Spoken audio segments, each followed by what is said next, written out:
என்னுடைய செயலும் சிந்தனையிலும் இந்த சமூகத்துக்கு பயனுள்ளதாக இருக்குன்னு நினைக்கிறவங்க மட்டும் இந்த மூவேந்தர் மீடியாவை சப்ஸ்கிரைப் பண்ணிவிட்டு பெல் ஐக்கான் ஆல் கொடுத்து வந்து ஃபாலோ பண்ணிக்கோங்க. மூவேந்தர் மீடியாவுக்கு உதவணும்னு நினைக்கிற உறவுகள் கீழே கொடுக்கப்பட்டுள்ள வாட்ஸ்அப் நம்பருக்கு தொடர்பு கொள்ளுங்கள். நன்றி.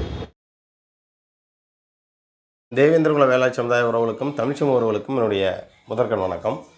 இந்த காணொலி எதற்காக அப்படின்னா, இந்திய சுதந்திர போராட்ட வீரர் ஐயா வே இமானுவேல் சேனார் அவர்களுடைய மணிமண்டபம் வருகின்ற ஜனவரி 17 பரமக்குடியில் வந்து திறக்கப்பட உள்ள நிலையில் அதோட வேலைப்பணியெல்லாம் கடுமையாக நடந்துகிட்ருக்குது. நேற்றைய தினம் நம்ம பார்க்கும்போது சுதந்திர போராட்ட வீரர் வே இமானுவேல் சேனார் அப்படின்ற பேர் சரி மணிமண்டபம் அப்படின்னு அமைக்க போகிறான்னு பார்த்தா, திடீர்னு வந்து பார்த்திங்கன்னா காலையில் அரங்கம்னு இருந்தோடனே பார்த்தோன்னே அதிர்ச்சி ஆகிப்போச்சு. என்னடா ஏற்கனவே கல்யாண மண்டபம் மாதிரி கட்டி வச்சுருந்தாங்க, கேட்டால் மணிமண்டபம் எல்லாருமே அரசியல் வந்து பொது ஊடகங்களில் பேசிகிட்டு இருந்தாங்க. இப்போ வந்து பார்த்திங்கன்னா அரங்கம்னு ரெடி பண்ணிட்டாங்களே அப்படின்னு நம்மளே வாட்ஸ்அப் தளங்களில் பண்பாடுகளை குரூப்புலேயே நம்ம வந்து கேட்டிருந்தோம். இது என்ன நடவடிக்கை, என்ன அரசியை நமக்கு வந்து இவ்வளோ நெருக்கடி பண்ணிது அப்படின்றது நம்ம கேட்டிருந்தோம். இது சம்பந்தமாக பரமக்குடி தேவேந்திர பண்பாடு கழகத்துடைய தலைவர் அன்பு சகோதரர் மு சக்கரவர்த்தி அவர்கிட்ட வந்து நம்ம தொடர்பு கொண்டு கேட்கும்போது அவர் சில உருவத்தில் தகவல்லாம் சொன்னாங்க. அதான் இந்த காணொலியில் வந்து பார்க்குவோம். அவங்க கொடுத்த தகவலை நான் உங்களுக்கு வந்து பகிர்றேன். அதோட ஆடியோ இருக்குது, நான் பதிவு செய்கிறேன், அதை கேளுங்க. அது சம்மந்தமான காணொலி தான் இது. அதற்கு முன்னாடி என் தாய் தமிழ் உறவுகளுக்கும் என் தமிழ் சமூக உறவுகளுக்கும் தை திருநாள், தமிழர் திருநாள் அனைவருக்கும் பொங்கல் திருநாள் நல்வாழ்த்துக்களை என்னுடைய சார்பாகவும் என்னுடைய குடும்பத்தின் சார்பாகவும் மூவேந்தர் மீடியா சார்பாக வந்து உங்களுக்கு நான் பொங்கல் வாழ்த்துக்களை வந்து தெரிவிச்சுக்கிறேன். ஏன்னா தமிழர் திருநாள் இதுதான் முதல்ல இந்திர விழாவோட்ட தான் இந்த விழா என்பது தொடங்கும். போகம் என்பது இன்பத்தை குறிக்கும். இன்பமாக வாழ்பவனை சுகபோகி என்பார்கள். போகத்திற்குரிய கடவுள் இந்திரன். இந்திரனை வழிபடும் விழாதான் போகி எனப்படும் பண்டிகை. பழைய பொருட்களை எரித்து சாம்பலாக்கும் போக்கி அல்ல இது. தூய்மையான காற்றை சுவாசித்தபடி வலம் வர தைமகளை வரவேற்போம். இன்று இந்திர விழா, நாளை காணும் பொங்கல், நாளை மறுதினம் மாட்டுப்பொங்கல், அப்படி ஒவ்வொரு நிகழ்வுகளாக அடுத்தடுத்து நடக்கும். இப்படித்தான் தமிழர்களுடைய பாரம்பரியம். அது குறிப்பாக இந்திர விழாவில் இருந்து தான் இந்த விழா என்பதே தொடக்கம் அப்படின்றது எல்லாத்துக்குமே தெரியும். நிறையா பகுதியில் இந்திர விழா வந்து கொண்டாடுவாங்க. தொடர்ந்து ஒரு அண்ணன் மல்லர் சுவாமிநாதன் ஒவ்வொரு பகுதியிலும் எந்தாவது ஒரு பகுதியில் வந்து கொண்டாடுவாங்க. இந்த டைம் எங்கே கொண்டாடுறாங்க நமக்கு தகவல் வந்து தெரியலை. ஸோ கண்டிப்பாக ஏதாவது ஒரு இடத்துல வச்சுருப்பாங்கன்னு நான் நினைக்கிறேன். ஏன்னா நம்மளே நிறைய டைம் வந்து கலந்துருக்கோம். இந்த இந்திர விழாவில் வந்து நம்ம கலந்துருக்கிறோம். நம்ம மக்கள் மெயினாக இன்று இந்திர விழா பொங்கல் வந்து நிறைய பகுதியில் வந்து வைப்பாங்க. நேற்றைய தினம் வந்து பார்த்திங்கன்னா நம்ம ஒரு காணொலி படம் போதே அங்கே என்ன கலா நிலவரம் எப்படி இருக்குது அப்படின்றத வீடியோ எடுத்து நமக்கு ஒரு சில சகோதரர் வந்து கொடுத்த தகவல் அடிப்படையில் நம்ம வந்து போட்டிருந்தோம். காலையில் எழுந்திரிச்சு வாட்ஸ்அப்பில் வந்து பார்க்கும்போது திடீர்னு வந்து நைட்டே எடுத்துகிறாங்க. நைட்டே அதை ரெடி பண்ணி முடிச்சிருப்பாங்களுக்கு. திடீர்னு பார்த்திங்கன்னா சுதந்திர போராட்ட வீரர் வே இமானுவேல் சேனார் அரங்கம்னு கீழே போட்டாங்க. பார்த்தோன்னே நமக்கே ஷாக்கிங் ஆயிடுச்சு. என்னடா திடீர்னு இப்படிலாம் போட்டிருக்காங்களே அப்படின்னு சக்கரவர்த்தி சகோதரத்தை வந்து நம்ம தொடர்பு கொண்டு கேட்டோம். அவர் ஒரு சில தகவல் வந்து சொன்னார், அதை பாருங்கள். அதற்கு பின்னாடி சில கருத்துக்களை வந்து நான் பேச நான் வந்து விரும்புகிறேன். ஏன் அப்படின்னா, அதாவது முதல்ல 1 ஏக்கரில் 3 கோடி ரூபாய் செலவில் சிலையுடன் கூடிய மணிமண்டபம் அமைக்கப்படுனாங்க. அதுக்கப்புறம் இங்கே நகராட்சியிலேருந்து என்ன பண்ணிட்டாங்கன்னா 1/2 ஏக்கரா மாற்றி சுருக்கிட்டாங்க. அதற்கப்புறம் நம்ம சேர்மன் என்ன பண்ணிட்டார் அப்படின்னா, மணிமண்டபமே தெரியாத அளவுக்கு சும்மா ஒரு கட்டிடம் மட்டும் இருந்த இடத்துல இன்னொரு அடுக்குமாடி கட்டிடத்தை எழுப்பி ஐயாவுடைய அந்த மணிமண்டபத்தை மறைச்சிட்டாரு. அவர் என்ன எண்ணங்கள் இருக்கும் அப்படின்றத வந்து பாருங்கள். அப்போ அவர் வந்து வேற ஒரு சமூகத்தை சார்ந்தவர். அந்த எந்த சமூகம்னு சொல்ல நான் விரும்பலை. எந்த சமூகம் இருந்தால் இவ்வளோ சாதி வெறியோட்டம் நடந்துக்குவார் அப்படின்னு யோசிச்சு பாருங்கள். ஏன்னா திட்டமிட்டே மற்ற பக்கத்தெல்லாம் எழுப்பாமல் கரெக்டாக ஐயாவுடைய மணிமண்டபம் போகிற அந்த முகப்பில் தெரிகிற இடத்துல மட்டும்தான் அதை வந்து மறைச்சிருக்காரு.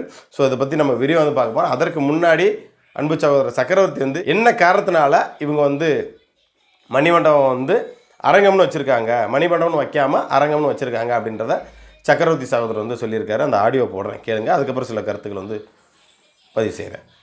ஹலோ, வணக்கம் பிரதர். இது மக்களுக்கு இந்த குரல் கொண்டு போகணுங்கிறதுக்காண்டி தான் கால் பண்ணியிருக்கேன். இப்போ ஐயா வே இமானுவேல் சேனாருடைய அந்த மணிமண்டபம் இருக்குல்ல, மணிமண்டபம்ட்டு இப்போ அரங்கம் அப்படின்றது வந்து இப்போ தான் நான் பார்த்தேன். பார்க்கும்போது நமக்கே சங்கட்டமாக இருக்குது. முதலமைச்சர் அறிவிக்கும் போது மணிமண்டபம் அப்படின்னு சொல்லிட்டு இப்போ அரங்கம்னு கொண்டு வர்றதுக்கான என்ன காரணம், என்ன ரீசனு? இல்ல தினேஷ், அது ஃபர்ஸ்ட் மணிமண்டபம் செட்டப்ல தான் கட்ட ஆரம்பிச்சாங்க. அதுக்கப்புறம் பொதுமக்கள் யூசேஜுக்கு எப்பயுமே இருக்குன்னு சொல்லிட்டு அதை வந்து திருமண மண்டபம் செட்டப்ல மாத்திட்டாங்க. திருமண மண்டப செட்டப்ல மாத்தி தாத்தாவுக்கு வந்து ஒரு பாதியை மட்டும் பிரிச்சு அதுல வந்து தாத்தாவோட நினைவாக இருக்கிற பொருட்கள் எல்லாம் வச்சுக்கலாம்னு சொல்லிட்டு அங்க பிளான் பண்ணி தாத்தாவுக்கு மட்டும் ஒரு அறையை ஒதுக்கிட்டு பின்னாடி வந்து திருமண மண்டபம் வந்து செட்டப்ல கட்டி மணமகள் அறை எல்லாம் சேர்த்து கட்டினதுனால அது வந்து அரங்கம்னு மாத்திட்டாங்க. இப்ப பொல்லானுக்கு வந்து ஒரு 10 நாளைக்கு முன்னாடி வந்து அந்த அரங்கத்தை ஓபன் பண்ணாங்க. அதுவும் கொள்கை ரீதியான முடிவு. இனிமே மணிமண்டபம்னு ஒண்ணு திறந்தா பொதுமக்களோட யூசேஜுக்கே போக மாட்டேங்குது. வர்றாங்க, நினைவு நாள் அன்னைக்கு பிறந்த நாள் அன்னைக்கு போய் மாலை போடுறாங்க, அதோட போயிடுறாங்க. அதனால வந்து சிஎம்மோட அறிவுறுத்தல் என்னன்னா பொதுமக்கள் யூசேஜ்லயே இருக்கணும். டெய்லி நீங்க வந்து அந்த சிலைக்கு மாலை போடணும், அவங்களோட நினைவை நீங்க போட்டணும்னா டெய்லி போயிட்டு அந்த இடத்த வந்து நீங்க வந்து வழிபடுற மாதிரி ரெடி பண்ணணும்னு சொல்லிட்டு தான் இந்த செட்டப்ல மாத்திருக்காங்க. இனிமே திறக்க போறது எல்லாமே இப்ப பொல்லான்னு திறந்தது அரங்கம் தான். அதோட இது கூட உங்களுக்கு நான் வந்து போட்டு ஷேர் பண்ணி விடுறேன். இனிமே வர்றது ஃபுல்லா அரங்கம் தான் வரும். இனிமே வர்றது ஃபுல்லா வந்து இந்த மணிமண்டபம் ஃபுல்லா வந்து இதே அரங்கம் செட்டப்ல தான் வரும். அதாவது திருமண மண்டபம் செட்டப்ல தான் வரும் இனிமேல் வரக்கூடிய எல்லாமே. சரி, இப்ப வந்தாங்கன்னா வந்துட்டு இப்ப ஐயாவோட சிலைக்கு மாலை போடுற மாதிரி அந்த மாதிரி ஸ்டெப்ஸ் எல்லாமே ரெடி பண்ணிட்டாங்களா? ரெடி பண்ணிருக்கு தினேஷ். அதாவது இப்ப இருக்கிற இன்ஜினியர் வந்து நல்லா ஒரு செட்டப் ரெடி பண்ணி கொடுத்தாரு. ஸ்டெப்ஸ்ல ஏறி மாலை போற மாதிரி ஒரு ரெடி பண்ணி கொடுத்தாங்க. இப்ப வந்து விசிட் வந்தவங்க ஒரு ஐடியா சொல்லியிருக்காங்க. இன்னும் அந்த மாலை போறது வந்து இன்னும் கன்ஃபார்ம் ஆகல, டெம்பரவரியா நீங்க வந்து அதை ரிமூவ் பண்ணிருங்கன்னு சொல்லிட்டு போயிருக்காங்க. அது என்னன்னு இன்னைக்கு டிஐபிஆர்ல இருந்து ரவுண்ட் சொல்லுவாங்க. அவங்க சிஎம் ப்ரோக்ராம் ஸ்கெடியூல் பண்றது. அவங்க என்ன முடிவு சொல்றாங்கன்னு நம்ம பார்த்துட்டு அவங்க நான் அப்டேட் பண்றேன். ஏன்னா இப்ப மக்கள் நிறைய பேர் ஐயாவுடைய அது என்னன்னா அவங்க சிஎம் வரதுனால கண்டிப்பா வந்து ஒரு நம்ம தாத்தாக்காகவே ஒரு 20,000 பேர் 30,000 பேர் கண்டிப்பா வந்து மணிமண்டபத்தை பாக்குறதுக்கு வருவாங்க. அதுக்கும் சிஎம் வேற வராரு. கிட்டத்தட்ட 50,000 பேர் வந்துட்டு அந்த கிரௌட கண்ட்ரோல் பண்ண முடியாது. அதுக்காண்டி அவங்க ஒரு செட்டப் வந்து யோசிக்கிறாங்க. மணிமண்டபத்துக்குள்ள வந்து முக்கியமான ஆளுகளை மட்டும் வச்சுட்டு ஃபங்க்ஷன் நடத்திட்டு சிஎம் கிளம்பின பிறகு பொதுமக்களோட பார்வைக்கு அலோவ் பண்ணலாம்னு சொல்ற மாதிரி ஒரு ஐடியால இருக்காங்க. இன்னும் கன்ஃபர்ம் ஆகல.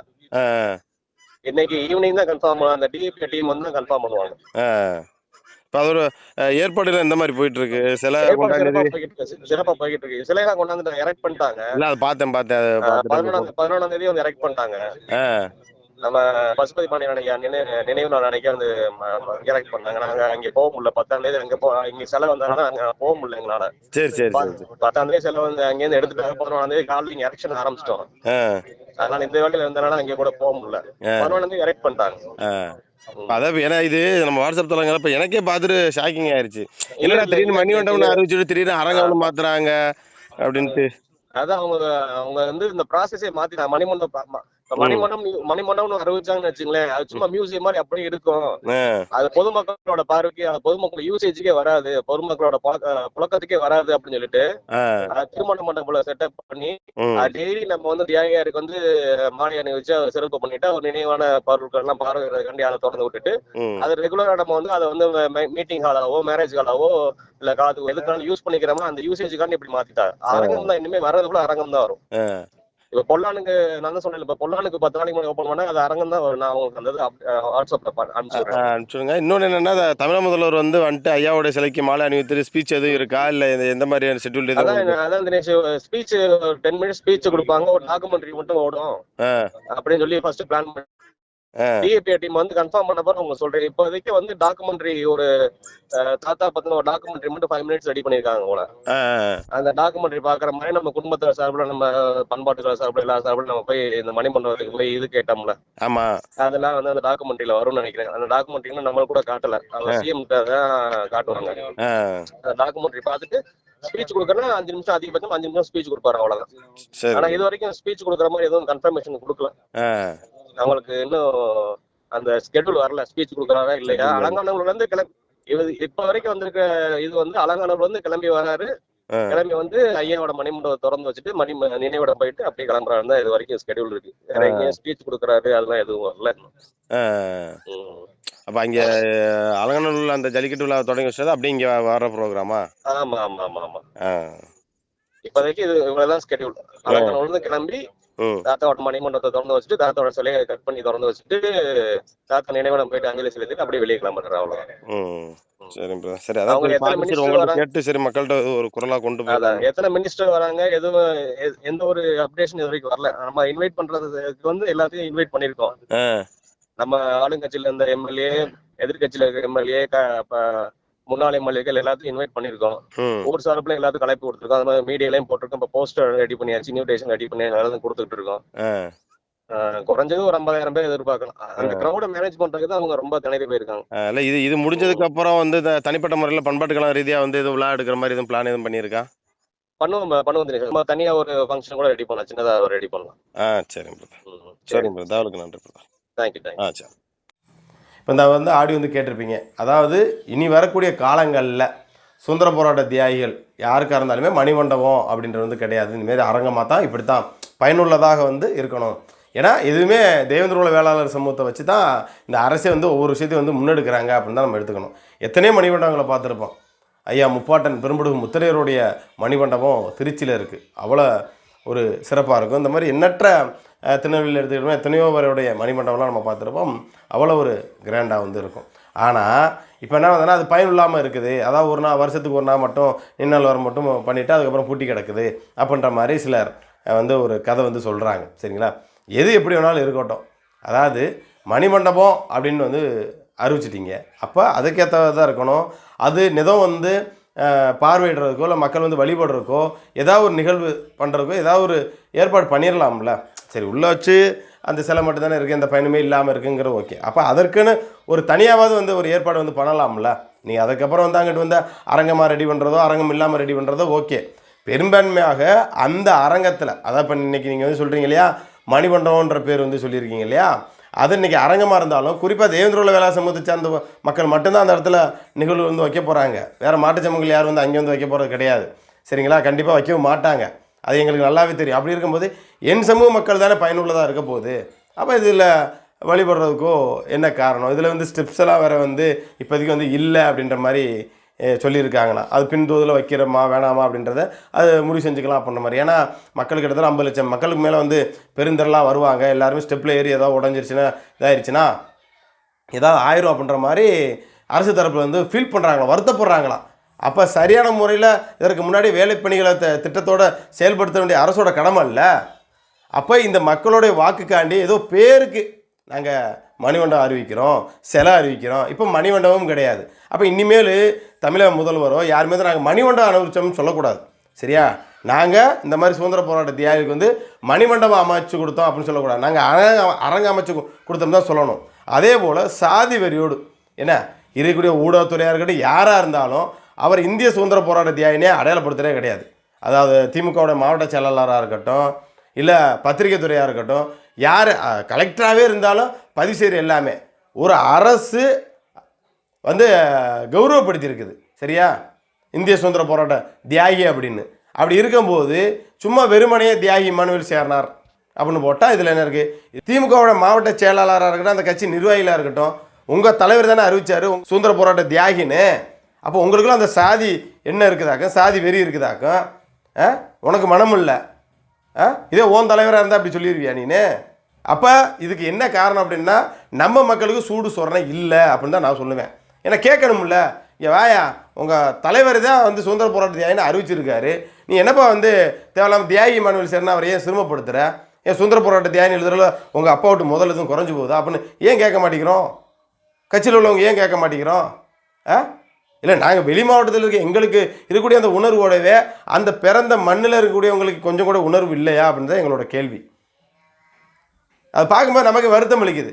நீங்கள் கேட்காத வரைக்கும் அது வந்து எதுவுமே சாத்தியமாகாது. முதல்ல ஊடகத்துறையில் எப்படி போட்டாங்க? வெறும் இமானுவேல் குரு பூஜை, இமானுவேல் நினைவு தினம்னு ஒன்று எழுதினாங்க. தொடர்ந்து கொடுத்த எதிர்ப்பு அப்புறம் இமானுவேல் சேகர்னு போட்டாங்க. இப்போ தியாகி இமானுவேல் சேர்னான்னு போட ஆரம்பிச்சிருக்காங்க. ஊடகங்கள் எல்லாமே கொண்டு வந்து அப்போ நம்ம பொதுத்தலங்கள்லையும் கொடுக்கக்கூடிய எதிர்ப்பில் மத்தியில் தான் நிறைய பேர் லைவே போட மாட்டாங்க.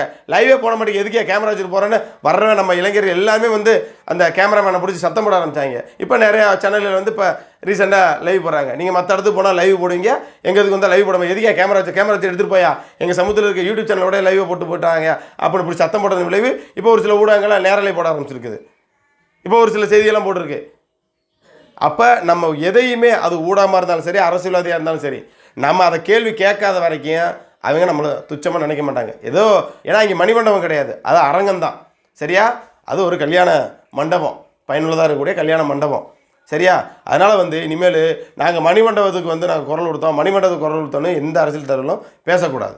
ரொம்ப வருத்தம் அளிக்குது. என்ன மனநிலை? இந்த பேசணும்னா ரொம்ப பேசிகிட்டே போகலாம். சரி, அதுக்கான ஏற்பாடுகள்லாம் நடந்துகிட்ருக்குன்னு சொல்கிறாங்க. நல்லபடியாக முடியட்டும். ஏன்னா ஏதோ பேருக்கு பண்ணுற மாதிரி இருக்குது. இந்த நிகழ்வு முடியட்டும், அதுக்கப்புறம் இந்த அரசு என்ன செய்யுது. ஏன்னா என்ன எலெக்ஷனுக்கு வர டைம் இருக்குல்ல, இந்த மக்களை வந்து ஏமாற்றி ஓட்டு வாங்கிடலாம் மட்டும் நினச்சிடாதீங்க. சரிங்களா? நீங்கள் அடுத்த ஸ்டெப்பு என்ன எடுக்கிறீங்க? முறையாக ஐயா இமானுவேல் சேனாரோடைய திருவுருவச் சிலைக்கு மாலை போடுறதுக்கான ஏற்பாடுலாம் நடக்குதா? கிட்டத்தட்ட எத்தனை லட்சம் ரூபாயிலோ செலவு பண்ணி ஸ்டெப்ஸ் எல்லாம் ரெடி பண்ணாங்களாம். நம்ம விசாரித்தோம். அதுக்கப்புறம் பார்த்தா சுத்தமாக ரிமூவ் பண்ணு அப்படின்ட்டாங்களாம். ப்ளைனாக இருக்கிற மாதிரி முதல்வர் வந்தது திறந்து வச்சுட்டு தான் அப்படியே போகிறது மாதிரி. ஏதோ 10 நிமிஷம் பேசுகிறதா வர சொல்லியிருந்தாரா, இன்னும் அதுவும் கன்ஃபார்ம் ஆகலையாம். மற்ற தலைவருக்குன்னா உட்காந்து பேசுவார் போல இருக்குது. இங்கே வந்து உட்காந்து பேசுகிற கூட பாவம் முதல்வருக்கு டைம் இல்லை, ரொம்ப பிஸியாக இருக்காரு பார் பாவத்தை. நம்ம சமூகத்தை என்ன சொல்கிறேனே தெரியல, ரொம்ப வருத்தம் அளிக்குது. ஸோ குறை வந்து அவங்க மேலே கிடையாது. சரிங்களா? அவங்க மேலே தப்பு கிடையாது. அரசியல்வாதி மீது தவறே கிடையாது. நம்ம அறிவெட்டு போய் இருக்கிறோம்.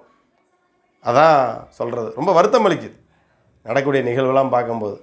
ரொம்ப நம்மளை வந்து மட்டமாக நினைக்கிது. எந்த அரசியல் கட்சியாக இருந்தாலும் சரி, அது திமுகவாக இருந்தாலும் சரி, அதிமுகவாக சரி, பிஜேபி இருந்தாலும் சரி, காங்கிரஸ் இருந்தாலும், எந்த கட்சியாக இருந்தாலும் அவ்வளோ மட்டமாக அந்த சமூகத்தை நினைக்கிது.